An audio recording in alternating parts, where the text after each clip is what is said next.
Welcome everyone to the Red Pill Chauvinist Show. I am your braggadocious yet very humble host, the Red Pill Chauvinist. Thank you for taking the time to ride with me. Leave all the BS in the trunk and just bring logic with you. This is a variety show that deals with topics like dating, spirituality, traveling, and much more. I'll be doing interviews with special guests from various walks of life, in addition to freestyling rants, discussing my opinions, and dropping red pills. Remember the red pill mindset is not believing in society's narrative and finding your own answers. Come take this ride with me. Yay! Yes, sir. Welcome everyone to the Red Pill Chauvinist Show. I'm your braggadocious yet very humble host, the Red Pill Chauvinist. Yeah, man, I'm feeling good today, man. I'm feeling so fresh, so clean. You know what I'm saying? Fuck. Hold on one second, man. I'm about to cut this truck off. I'm bad. Yeah. Like I was saying, feeling so fresh, so clean. This is actually my first time.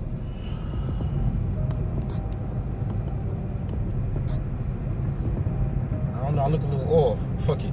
This is my first time actually doing this joint in the morning, man. I haven't had my coffee yet or none of that. So we gonna see how this go, man. Hopefully my mouthpiece is working early this morning, man. But anyway, I gotta check to see if state troopers. Hold on. No state troopers. All right, now we good to go. Today's topic. You know, a lot of times, you know, you've heard me say live life live. Live life live. That means live life in the present, because the present is a gift. The past and the future is only in your mind. Your mind. Taking a page out of the Stephen A. Smith book. Your mind. It's all in your mind, man. Too many people stuck on the past, worried about the future, and not actually living in the present. There's a difference between living and being alive.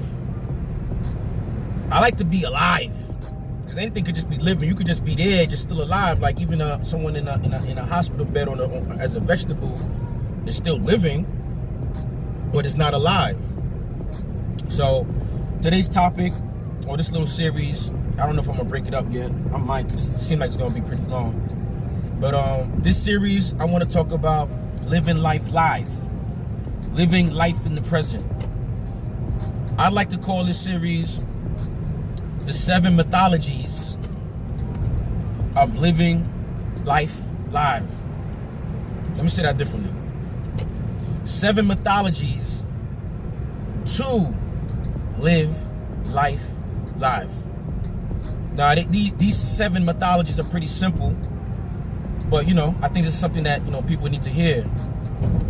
I don't think people hear these things enough, or some people just don't even know it. Like the last one I'm gonna say, when I get to it, you'll see what I mean when I get to it. Number 7, but all right, to spark it off. The first methodology to living life live: make peace with your past so that it won't affect your future. Let me say that again. Make peace with your past so that it will not affect your future. All right. That sounds simple enough, but how many of y'all actually said that to yourself? How many of y'all consciously said to yourself, you know what? I'm not worried about what's in the past. I mean, I'm not worried what happened 2 years ago, 3 years ago, last week. Like, I'm here now. Whatever happened last week, a year ago, 5, 10 years ago already happened. There's nothing you can do to change it. So, as they say, why cry over spilled milk? I mean, before I forget, let me also throw in fear. People fear the future, or they fear what happened in the past is going to affect the future. But there's an acronym that I've heard about fear that I've adopted, that I kind of like.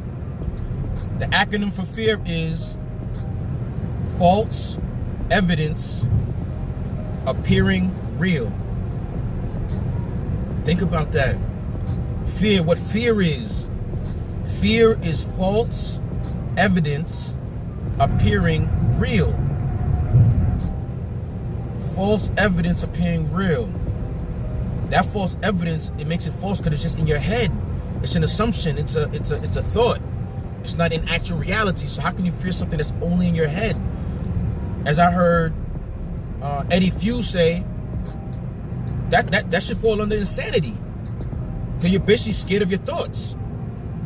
Imagine that. But anyway, back to the first methodology. Make peace with your past so it will not affect your future. Live life live. Live life in the present.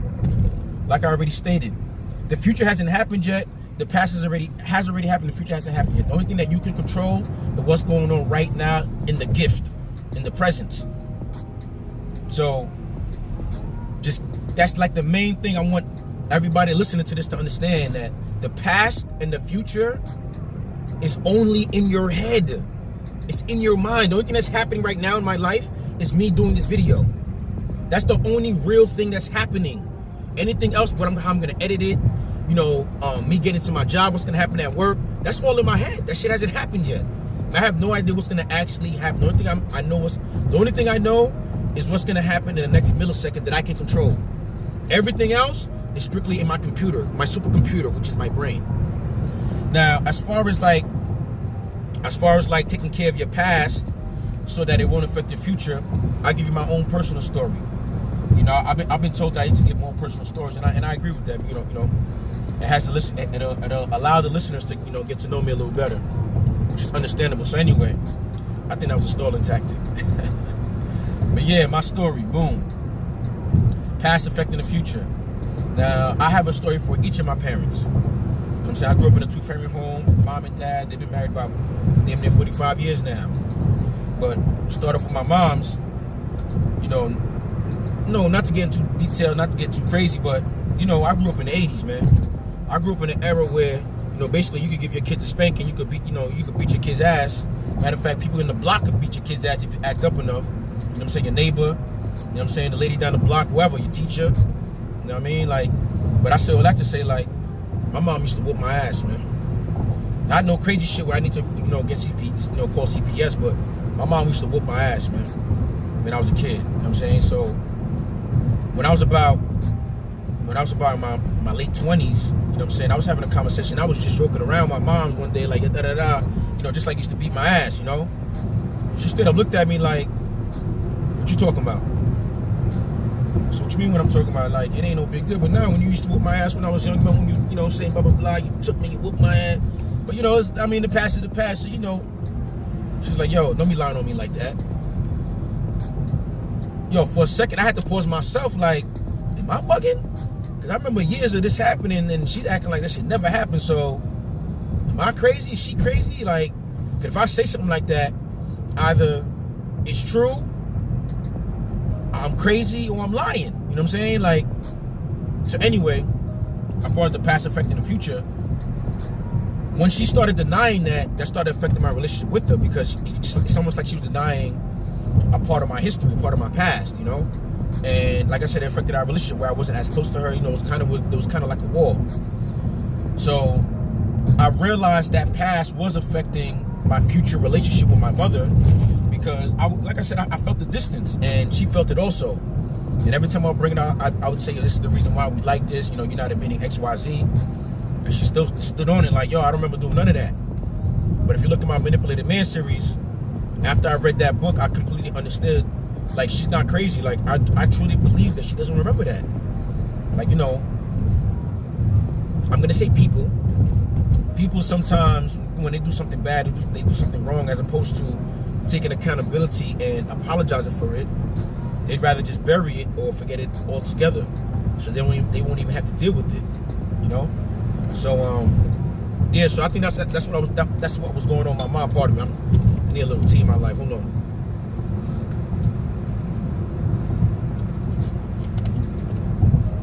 Yeah. So she realized that there was something wrong, and like I said, she wasn't taking accountability for what she actually did. But she said something that still worked out. She never really admitted and said, yo, I know I did X, Y, Z. This is exactly what she said. Listen to the wording. One day she came to me, because, I was upset one day, and she just came to me. She was like, you know what? I noticed that, we've been distant, you know what I'm saying? And I want our relationship to, to get better. I want it to heal. So, she said, I don't know what I did, but I must have done something for you to feel this way. And for that, I apologize. Wow, this is therapy. So I can admit it to you guys, man. Like, after my mom's told me that, I said thank you, gave her a hug. I went to my car and I cried, man. Yeah, I cried. Like, yeah, men cry too. I cried because I felt like that was a big barrier that has just been knocked down, and now I have a clear path to a relationship with my mother. It's been love ever since. If you're asking, it's been love ever since, man. Like, I'm not gonna sit here and act like my mom is my best friend, but like, I don't look at my mom like, oh my God, that's my mother. Me and my mom joke around about y'all chicks all the time, man. I kind of realized my mom is a really, really cool woman, man. Like, my friends who I've known for 20, 30 years, they've been realized that. It's now recently, within the past, I say 3 years, 3, 4 years, that I realized, like, yeah, my mom's just mad cool, man. She's mad cool, mad cool. But anyway, not to stay too long on that. Now with my pops, dealing with, not allowing the past to affect your future, same thing. I was allowing my past experiences with my father to affect the possibility or the future relationship that I can have with him. So not to go too long into that part, with my pops was a New York City, taxi cab driver, TLC, limousine, whatever you want to call it. So, he basically worked like, 16-hour days, sometimes 20-hour days. So imagine, living at home with two parents, but one is is not home often because they're out working. And, as I got older, I started to feel some type of way, because I looked at it like, you're a New York City taxi cab driver who owns your own medallion. At the time, that was worth the whole ticket. That medallion was worth the whole ticket. And so I'm thinking like, yo, you got bread, and you're your own boss. Like, my pops has been independent for over 30 years. So that's the type of cloth I've been raised under, like somebody not being told what to do. Like, I see him, my pops dress fresh to death every day. Suited and booted. Yeah, you say you think taxi cab driver, you might think, he probably wearing like a sweater or a t-shirt. Nah, you would think my pops was going to a Fortune 500 company every day. But when I think about it, thought about it now, it is a Fortune 500 company, man. It's $1 million company. It's his own company. Why would he dress like that? But anyway, so long story short, I kind of resented him for not being around. You know what I mean? Like he's independent. He's his own work. He's his own boss. Like, but yo, dude, you're never around. You're never around, and when you are, it's like you're on the phone talking to whoever, laughing it up. You know what I'm saying? You're not really, not just. Okay, let me add this caveat. My first 7 years, I would say my pops was definitely entwined in my life. I'm talking, we going out flying kites. You know what I'm saying? We going to the park. He riding bike with me. All that. It wasn't until we moved out the boroughs, we moved out to Long Island. You know what I'm saying? When when we bought the house, we moved out the apartment to the house. Put it like this, I could sum it up just like this, just not to make this long, like I said. As I got older, as I grew into a man, you already know what the definition of a man is on this channel. As I grew into a man, I realized he didn't do nothing wrong. Like, dude was out there getting it for his family. Like he bought a nice 5-bedroom house, big ass backyard, big crib, front yard, everything, long ass driveway, just to say he bought property, man, that he owns today. Okay? But going from an apartment to a house in Long Island, especially around that time in the 80s, you need to make that bread. So he was out there getting it however he could. So when I look back as a child, looking like, oh, my daddy wasn't home, where he at? He was out getting it so I can go to a Catholic school, private school. You know what I mean? The high school I went to is one of the best private high schools in Long Island. Like, when I was going to it, it was a pretty good high school. Now it's like an Ivy League of high schools. Like, I mean, to be honest, I really don't care about it. You know what I'm saying? But when I tell people of older people than me, like, yeah, I went to such and such high school, they be like, wow, oh my God. Like, me, like I said, I don't give a damn. It's just a name to me. You already know how I feel about titles. But I say all that to say, my pops put me in a front yard, backyard crib, 3 floors, five bedrooms. I mean, a wonderful high school. You know what I'm saying? Pay for all that, but he had to be out the crib in order to do that. You know what I mean? So once I realized that he wasn't an absentee father, he was just out there getting it. You know what I mean? Like, and it's from his example of in the past of how he treated my mother, which is his wife. You know what I mean? Like, I have an example of how I would like to treat a woman who knows how to treat me correctly. Because once I find that woman, if she's out there, that knows how to treat me like a man is supposed to be treated, trust me when I say I know how to treat her. Like, I heard an interview with Afi King and Darius M. They made a great point, which I've said before, but I never said it on camera. The only way I'm treating a woman like a queen is if she treats me like a king. In that order. If you don't know how to treat me like the king, like the God I am, y'all said it. If y'all don't know how to treat me like the God I am, there's no way possible I can even begin to treat you like a queen. You gotta play that position before I give it to you. That's where y'all chicks is lacking sometimes. You gotta play that position first before I start treating you like that position. So real quick gem for you ladies. If you want to get married, you gotta have the right radar for the right dude. You're not supposed to do this to any dude.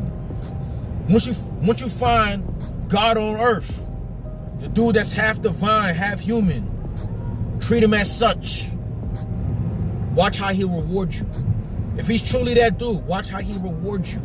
Okay, that was a quick gem. But anyway, once I became a man and realized what my father was doing, why he had to do it, and what prospered from it, even till this day, I say about a month ago, I sat down with my pops.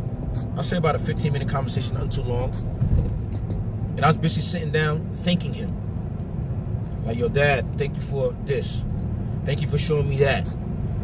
You didn't say out your mouth XYZ, but I was watching. Like, what? How many dudes you think could wear a jacket like this, man, and be comfortable? You serious? Like, I forgot I had the jacket on. But if you see the way my pops dresses, man, the way my pops dressed from since I was baby, he's not afraid to wear colors, man. A lot of you dudes gotta get your wardrobe up, man. It's not all about just the black, brown, black, gray, white. Step it up a little bit, man. It's okay. Don't be afraid. You'll be surprised what happens, man. So you know what I realized I'm gonna do? So overall, just to summarize the first methodology, make peace with your past so that it will not disturb your future.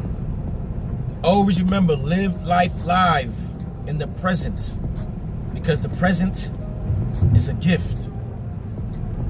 The past and the future is all in your mind. It's all in your mind. Yo, I want that. If you leave with anything from this episode, yo, it's all in your mind, man. Your mind is a supercomputer. Like, I remember seeing a picture. Maybe if I find out, I'll post it up right now. A picture of basically a brain and the spinal cord, and it's saying, this is who you are. This is all of you.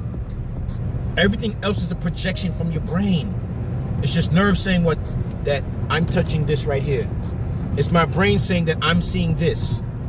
Because if you do your science, you do your math, your biology, because what I haven't said already is that I'm a biologist. I'm a scientist / biologist. That's what I got my degree in. So when I study my biology, if you learn about eyesight, it takes in the picture, it hits your retina upside down, and then your brain flips it right side up. So basically your brain is seeing, man, I'm getting too deep, man. It's not about that. Methodologies, man. Basically, don't let your past affect your future, man. The present is the only thing that exists. Appreciate y'all for watching, man. Stay tuned for methodology number 2, man. I'll kick it back with you. Peace. Peace.